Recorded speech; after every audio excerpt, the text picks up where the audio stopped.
Hello students, देखिए आज हम लेकर आए हैं आपके सामने हाइट एंड डिस्टेंस। देखिए बच्चों, पहली बात तो मेरे ग्रुप में एयरफोर्स के वही बंदा ऐड हो जो एनडीए एयरफोर्स की तैयारी कर रहा है और साइंस बैकग्राउंड से है। अगर आप आर्मी की तैयारी कर रहे हो और साइंस बैकग्राउंड से नहीं हो तो आप उस ग्रुप में ऐड मत होइए, वरना आपको प्रॉब्लम होगी चीज़ें समझने में। क्योंकि अब मैं आपको ये नहीं बताऊंगा साइन क्या होता है, कोस क्या होता है, टेन क्या होता है। क्योंकि अगर आप एयरफोर्स या एनडीए के मैथ्स पढ़ना चाहते हैं तो इतनी चीज़ें तो आपको बेसिकली पता होनी चाहिए। अगर आपको इतना भी नहीं पता तो आप शायद बहुत गलत ट्रैक पर हो। ठीक है, स्टार्ट करता हूँ मैं। हाइट एंड डिस्टेंस, देखिए साइन रूल होता है, ये मोस्टली सबको पता है कि ये लगता है भाई right angle triangle. Right angle triangle कौन सा, जिसका एक एंगल 90 डिग्री हो। मैं उसके बेस पर आपको कुछ बताने वाला हूँ। ठीक, राइट एंगल ट्रायंगल का हाइट एंड डिस्टेंस में राइट एंगल ट्रायंगल का ही रोल होता है। देखो, जो ए एंगल है इसके सामने की साइड स्मॉल ए होगी, जो बी है इसके सामने की स्मॉल बी, और जो सी है इसके सामने की स्मॉल सी। तो इसे लेकर एक रूल बनाया गया है जिसे हम साइन रूल बोलते हैं। ठीक, इसे पता है। और मैंने यहाँ और भी लिखा हो, और क्यों लिखा हुआ है, आप इस रूल को इस फॉर्म में भी लिख सकते हो। किस में, sine A upon A is equals to sine B upon B is equals to sine C upon C. देखिए, अब मैं आपको एक बात कमाल की बताता हूँ। टिग्नोमेट्री का हाइट एंड डिस्टेंस चैप्टर आपको करने में टाइम नहीं लगेगा अगर आपने एक कॉन्सेप्ट समझ लिया। थोड़ा सा कॉन्सेप्ट पर फोकस करिए, ठीक है। वीडियो लंबी नहीं लेता मैं इसी वजह से, ताकि बच्चों को बोरियत ना हो, आपको पूरा मज़ा आएगा। कुछ बुक्स में ऐसे लिखा हुआ है, कुछ बुक्स में ऐसे लिखा हुआ है, तो आपको इसे लेकर घबराने की ज़रूरत नहीं है। आप जिस साइन रूल को चाहे उसको याद कर लीजिए। क्यों? क्योंकि इससे मैं बस एक फॉर्मूला ड्राइव करूंगा और मैं कुछ नहीं करूंगा, और इसका कोई रूल नहीं है आपके हाइट एंड डिस्टेंस में। ठीक, देखिए अब मैं आगे चलता हूँ, आपको क्या बताने वाला हूँ। आपको मैं एक चीज़ बताने वाला हूँ। आपको पता है ट्रायंगल है, ठीक। ट्रायंगल के तीनों एंगलों का सम कितना होता है, 180 होता है। हाइट एंड डिस्टेंस में राइट एंगल ट्रायंगल होता है, राइट एंगल ही तो होता है। राइट एंगल मतलब समकोण त्रिभुज। तो उसमें देखिए एक एंगल तो आपका क्या हो गया, 90 हो गया ना, 90 डिग्री ही होगा। एक तो फिक्स है ये, तो इसे तो आप नहीं बदल सकते। लेकिन बाकी के जो दोनों हैं ये बदल सकते हो। बदलते क्या, इन दोनों का सम 90 होना चाहिए, जब तो टोटल 180 बैठेगा। तो 90 का मतलब है या तो 45 45 के हो सकते हैं दोनों अदर एंगल, या दोनों एंगल 30 60 के हो सकते हैं। यही तो बैठेंगे, इससे अलग तो आपके वैल्यू तो इनकी गिवन होते हैं, इससे अलग तो आप मान ही नहीं सकते। ठीक, तो अब देखिए मैं आपके सामने क्या विचित्र चीज़ लेकर आया हूँ। ठीक, अब देखिए आपने क्या करा, मैंने नीचे फिगर भी बनाई हुई है, ये रहा। आपने एक एंगल 90 है, एक 30 है, एक 60 है। तो यहाँ अगर हम साइन रूल लगाते हैं, साइन रूल क्या लगाते हैं, A upon sine A is equals to B upon sine B C equals to sine C, ये लगाते हैं हम। तो आपको पता है साइन 30 की वैल्यू कितनी होती है, 1/2। साइन 60 की वैल्यू √3/2, और साइन 90 की वैल्यू 1। यही होती है ना, इससे अलग तो कुछ होती नहीं, यही है। तो अब देखिए अगर हम चाहें तो मैंने इसमें पूरी में 2 से मल्टीप्लाई कर दी, 2 से। तो अब मैं 2 से मल्टीप्लाई करूँगा, क्यों? क्योंकि मुझे रेसो अपॉन से हटाना है। तो 2 की इसमें मल्टीप्लाई करूँगा, 2 से 2 कैंसिल आउट, 1 बचेगा। यहाँ करूँगा 2 से 2 कैंसिल आउट, √3 बचेगा केवल। यहाँ 2 से 2। तो आपके पास साइड का रेसो क्या आ गया एंगल से, 1 √3 2, यानी कि 1 √3 2। यानी कि अब आप देखना, सिंपल सी। तो हमारी 60 के सामने की साइड कितनी होगी, √3, क्योंकि आपको पता है बड़े एंगल के सामने की साइड बड़ी होगी, तो 90 के सामने की 2 होगी और 30 के सामने की 1 होगी। क्योंकि √3 की वैल्यू कितनी होती है आपको पता है, √3 की वैल्यू 1.732। तो ये देखिए, यो 1 से छोटी है, 1 से बड़ी है और 2 से छोटी है। तो ये 60 के सामने की, ये 30 के सामने की, और ये 90 के सामने की। अब आपको इस कॉन्सेप्ट को याद कर लेना है, रट्टा मार लेना है कि अगर अगर एंगल 30 और 60 है तो वन साइड आपकी 60 के सामने वाली √3 होगी, 90 के सामने वाली 2 होगी और 30 के सामने वाली 1 होगी। ये बिल्कुल कंठस्थ कर लो, रट लो। अब देखो, अगर मैं आपसे 45 की बात करता हूँ, अगर दोनों एंगल 45 डिग्री के हैं तो साइड 45 1/√2 1/√2 और 90 की 1, तो √2 से मल्टीप्लाई करेंगे तो आपकी क्या आ जाएगी 1 √2। तो जो 45 सामने सामने के एंगल सेम है तो साइड भी सेम होगी, तो ये 45 के सामने 1, 45 के सामने 1, 90 के सामने √2। ये आपको रट लेना है। क्यों रट लेना है? इसका इस्तेमाल हम इस चीज़ के लिए करेंगे। देखिए थोड़ी सी यहाँ वॉइस ओवर हो रही है, थोड़ी सी पीछे आज मैं गांव में आया हुआ हूँ अपने, तो यहाँ गाय वगैरह भी है, तो इसकी आवाज़ को थोड़ा सा इग्नोर मारना और समझना।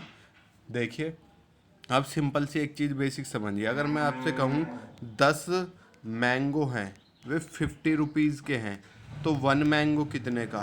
तो आप एकदम बता दोगे 50/10 = 5 रुपीज़ का है एक मैंगो। तो ये कोई बड़ी चीज़ नहीं है, इसका ही यूज़ करके हम सारे क्वेश्चन सोल्व करेंगे।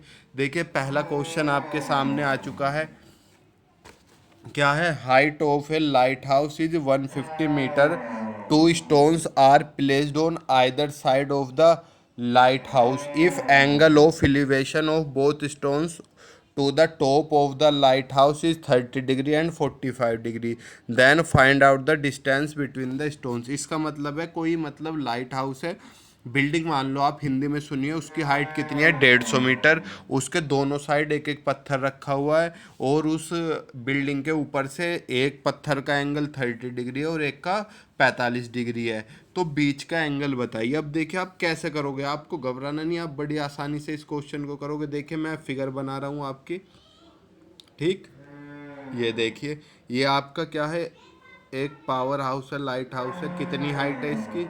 150 मीटर। इधर देखिए एक स्टोन इधर रखा हुआ है और एक स्टोन इधर रखा हुआ, मैंने दोनों को मिला लिया, एक से 30 डिग्री है, एक से 45 डिग्री है। तो आपको पता है ये तो 90 होना है, तो ये कितना हो गया 30 60 90, ये कितना हो गया 45 45।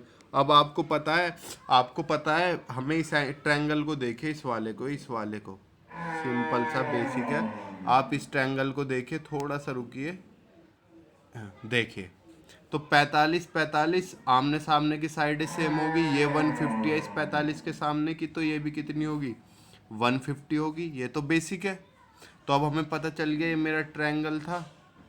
थोड़ा सा बड़ा लेता हूँ, आपको सोल्व करने की ज़रूरत नहीं पड़ेगी, आप ज़रा सी देर में सोल्व करके निकाल। देखो थोड़ा सा, यहाँ मैं गांव आया हुआ हूँ कई दिनों से, तो बोर्ड की प्रॉब्लम है, तो मैं आपको इस पे समझा रहा हूँ, तो थोड़ा समझना। और ये जो वॉइस हो रही है पीछे गाय वगैरह की, इसे थोड़ा सा इग्नोर मारना, क्योंकि आप सब भी किसान परिवार से बिलोंग करते हो। ये 45 है, ये भी 45 है, ये 30 है, तो ये कितना होगा, ये 60 होगा, ये 90, ये 90। अब आपको पता है ये 150 है, 45 के सामने का 150 है, तो ये भी कितना होगा 150। हमने पढ़ा था 1 1 होगा, तो जितना ये है उतना ये होगा, और इतना निकल गया। अब यहाँ देखो 30 के सामने का 150 है, 30 के सामने का 150 है, और 30 के सामने का हमने जब एंगल 30 60 90 हो, तो 30 के सामने का हमने 1 बताया था, 1 की वैल्यू कितनी है 150। और 60 के सामने का हमने क्या बताया था, 60 के सामने का हमने क्या बताया था √3। तो 1 की वैल्यू 1 हमारा 150 के इक्वल है, तो √3 हमारा किसके इक्वल होगा, √3 हमारा किसके इक्वल होगा बताइए, √3 किसके इक्वल होगा 150 √3। तो ये कितने के इक्वल आ गई 150 √3 के, दोनों को ऐड कर दो।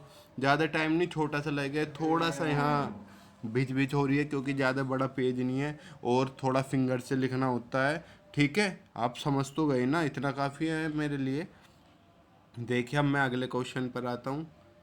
इस बार क्या है, 2 stones are placed on the same side of a building, the angle of elevation of stones to the top building is 30 degree and 60 degree and distance between the stone is 30 metre, find the. देखिए यहाँ से थोड़ा सा rough हो गया, आप लिख सकते हो find the height of the building. बहुत बेसिक चीज़ है, आपको ज़्यादा सोल्व करने की ज़रूरत नहीं है, आप बड़ी आसानी से इसे सोल्व कर सकते हो। सुनने में थोड़ा अटपटा है। देखिए ये क्या है, ये आपकी बिल्डिंग है, इसकी हाइट दी हुई है, नहीं दी हुई कोई दिक्कत नहीं। ये आपके साइड दो, एक ही साइड पर दोनों स्टोन है, आपने देखे होंगे ये ऐसे क्वेश्चंस।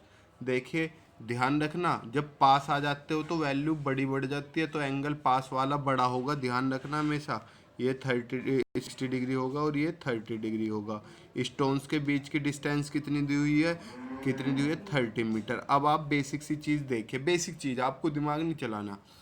ये 60 है, आपको पता है ये रेखीय घुमाव की रेस से ये 60 है, तो ये कितना होगा 120 डिग्री। तो ये कितना होगा 120 और 120। त्रिभुज के, इस वाले त्रिभुज के तीनों एंगलों का सम कितना होगा, कितना होगा 180। 120 और 30 कितना हो गया 150। तो ये भी कितना हो गया 30 डिग्री। तो आमने सामने की साइड क्या होगी सेम, वो इसके सामने की कितनी है 30 मीटर, तो इसके सामने की भी कितनी होगी 30 मीटर। और ये 90 है, 90 है, ये 60 है, तो ये कितना हो गया 30। तो 30 60 90, 30 60 90, 90 के सामने का 30 है, और 30 60 90 में 90 के सामने का 2 होता है, दो 30 के बराबर है। तो एक किसके बराबर 15 के बराबर, एक किसके बराबर 15 के बराबर।